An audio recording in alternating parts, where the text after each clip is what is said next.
Joseph Kabila affirme qu'il n'a jamais demandé de réviser la constitution de la RDC. Et ceci devant des centaines de députés et sénateurs réunis dans sa ferme à l'est de Kinshasa. En Centrafrique, bilan revu à la hausse pour les violences qui ont embrasé Bangui fin septembre. Le gouvernement fait état de 61 morts et 300 blessés.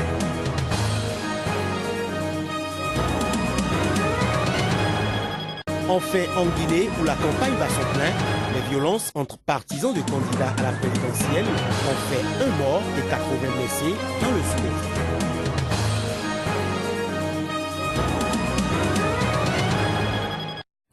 C'était là le sommaire de cette nouvelle page de l'information sur Sika. Mesdames, Messieurs, bonsoir. L'ex-champion paralympique Oscar Pistorius, qui purge une peine de 5 ans de prison pour avoir tué sa petite amie en 2013, va devoir encore attendre pour obtenir une libération anticipée. Ce lundi, une commission d'appel chargée d'examiner sa demande de libération devait se réunir. Rien n'a filtré publiquement de cette réunion. Oscar Pistorius a été condamné à 5 ans de prison le 21 octobre 2014 et immédiatement incarcéré pour homicide involontaire sur sa petite amie Riva Stintomp, abattue chez lui le jour de la Saint-Valentin 2013. Son procès en appel se tiendra le 3 novembre devant la Cour suprême d'appel qui peut modifier le verdict et condamner éventuellement Pistorius à une peine plus lourde ou décider de renvoyer le procès en première instance. En République démocratique du Congo, devant des centaines de députés et sénateurs réunis ce dimanche dans sa ferme privée de Kingakati à l'est de Kinshasa, Joseph Kabila a affirmé qu'il n'avait jamais demandé à sa famille politique de réviser la constitution de la RDC.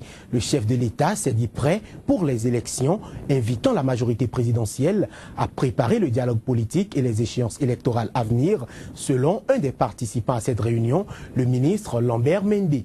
Pour Joseph Kabila, même si on organisait les élections en ce moment-ci, il n'y a aucune force politique capable de les gagner, si ce n'est sa majorité. Selon le ministre Mende, les 362 parlementaires présents à cette rencontre ont ainsi renouvelé leur fidélité et loyauté à leur autorité morale, Joseph Kabila. Fin septembre, le gouverneur du Katanga, Moïse Katumbi Chapoué, a démissionné du parti présidentiel en accusant Joseph Kabila de dérive inacceptable à 14 mois de la présidentielle de 2016.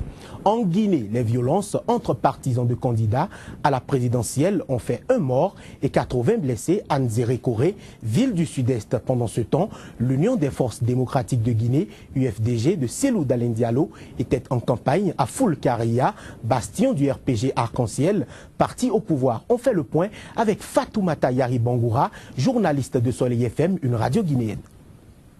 La campagne électorale se poursuit en Guinée et les leaders de l'opposition sont sur le terrain pour tester leur cote de popularité. À Foulkaria, ville située à 100 km de la capitale, le chef de file de l'opposition a réussi ce dimanche à immobiliser une foule importante pendant qu'on s'y attendait peu. À rappeler que c'est la ville d'origine du Premier ministre Mohamed Saïd Fofana qu'accueille Fofana des investissements publics et privés et qu'elle fallait enfanner des mines.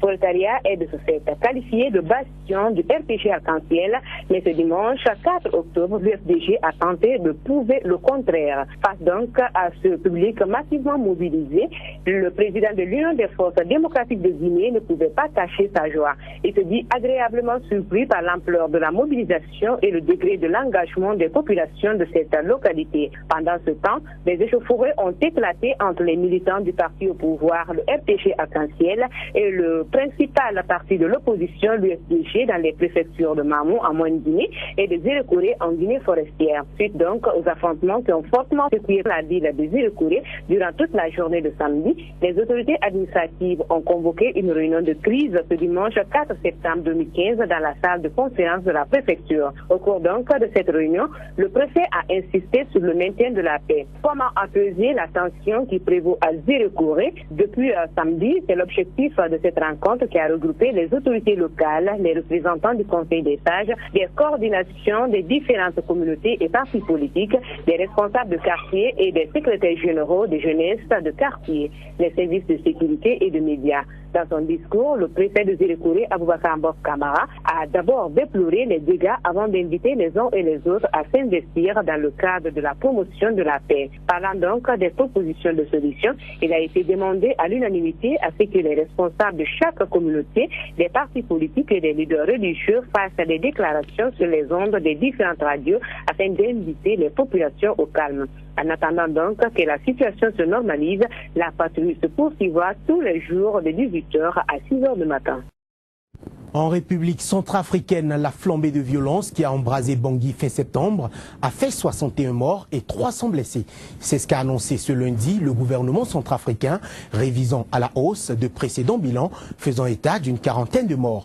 Ces violences avaient éclaté le 26 septembre après l'assassinat d'un conducteur de mototaxi de confession musulmane et s'était propagé dans plusieurs quartiers de la capitale avant que les forces internationales ne parviennent à rétablir le calme. Ce lundi, Bangui avait retrouvé son visage habituel. Les banques, les magasins, les boutiques ont rouvert. Les taxis-motos, taxi-bus ont également repris le service. Mais certains axes ne sont toujours pas totalement desservis. Toujours en RCA, de nombreuses ONG humanitaires ont été pillées lors des récentes violences dans la capitale, Bangui. Un climat d'insécurité qui a obligé plus de 200 humanitaires à quitter le pays. Mais ces départs, selon les responsables humanitaires de l'ONU, ne sont que temporaires. Pendant ce temps, des groupes armés empêchent les humanitaires, toujours en place, d'accéder à plus de 42 000 personnes déplacées qui ont fui les violences à Bangui. Des situations que dénoncent les responsables des opérations humanitaires de l'ONU. Ces derniers se disent extrêmement inquiets des récentes violences qui constituent selon eux un très grave revers pour la République centrafricaine et la communauté internationale. Je vous propose ici de suivre les propos de Aurélien Agbenoti. Il est le coordonnateur humanitaire de l'Organisation des Nations Unies. Nous avons plusieurs travailleurs humanitaires, un peu plus de 200, qui ont quitté le pays. Heureusement, j'ai pu m'adresser à eux pour leur dire que c'est un départ qui doit être considéré comme un départ temporaire et plusieurs ont donné l'assurance de revenir. C'est un appel aussi que je lance à ceux qui sont engagés dans ces mouvements pour qu'on puisse laisser les humanitaires circuler. Les humanitaires ne sont engagés dans aucune guerre. Ils sont engagés dans la guerre contre la souffrance, contre la misère, contre la maladie et contre les blessures humaines. Alors pour le moment, nous avons une reprise timide, une capacité de circulation de certaines ONG, mais la majorité des ONG ne peut pas encore aller sur les sites. On sait très bien qu'en visant les ONG humanitaires, on crée une situation de chaos. Je ne pense pas que ces gens aient affaire à quelque chose de particulier à reprocher aux ONG. Une autre des raisons, à mon avis, réside dans la pauvreté, l'extrême pauvreté de la population. Je dis toujours que la crise centrafricaine est d'abord une crise de pauvreté. La communauté internationale célèbre ce 5 octobre la 30e édition de la Journée mondiale de l'habitat. À l'invitation du secrétaire général des Nations Unies, elle réfléchira sur comment offrir plus d'espace public pour le bien de tous. Au Bénin, c'est plutôt tout un mois qui sera consacré à cet événement. Reportage.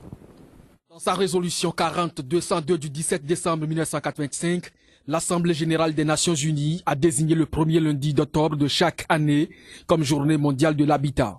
L'idée est de réfléchir sur l'état de nos villes et le droit fondamental de tous à un logement adéquat. Cette journée est également destinée à rappeler au monde sa responsabilité collective pour l'avenir de l'habitat humain.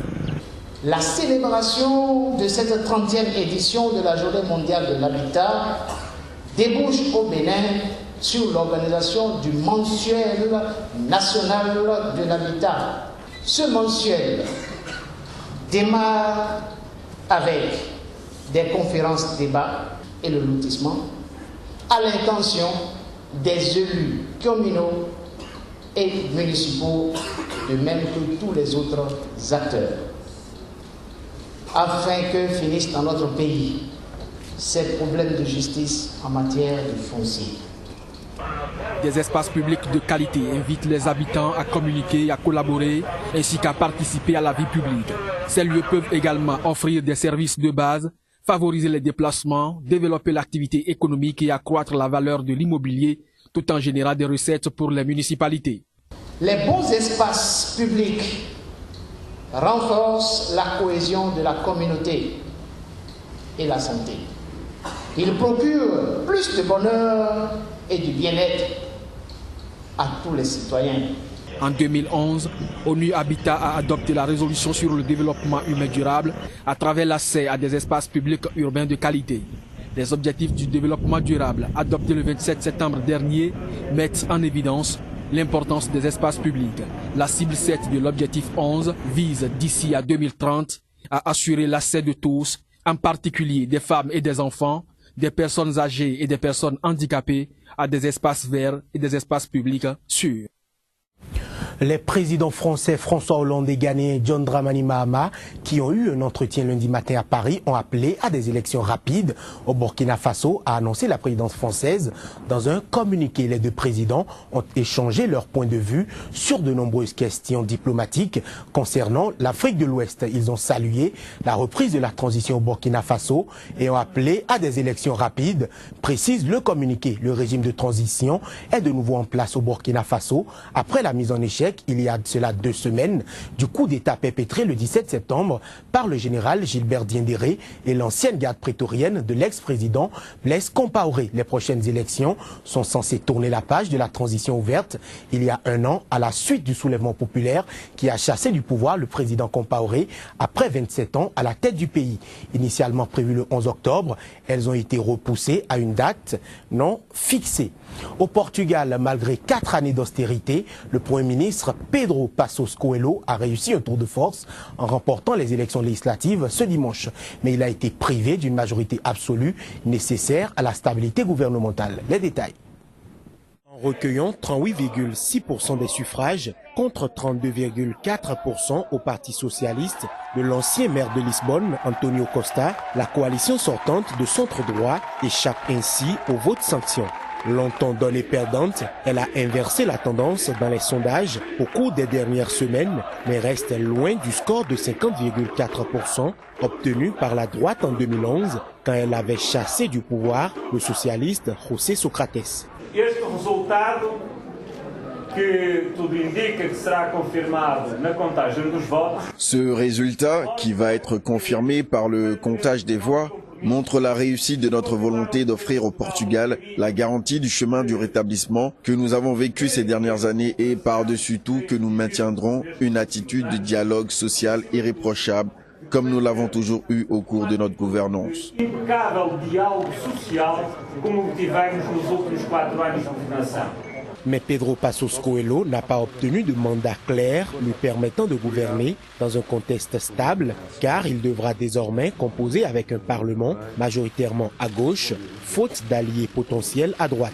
Reconnaissant sa défaite électorale, le patron du Parti socialiste, Antonio Costa, a toutefois laissé entendre qu'il ne ferait pour l'instant pas obstacle à la formation d'un exécutif minoritaire de Passos Coelho. Car la sortie de l'euro exigée par le Parti communiste portugais et la restructuration de la dette prônée par le bloc de gauche sont des lignes rouges que le PS ne semble pas prêt à franchir. Sans illusion, les électeurs se sont ainsi résignés à reconduire l'alliance gouvernementale qui a sorti le Portugal du gouffre financier au prix d'une sévère cure d'austérité. Le manque d'enthousiasme s'est traduit d'ailleurs par un taux d'abstention record de 43,1% contre 41,9% en 2011. Ce sera donc tout pour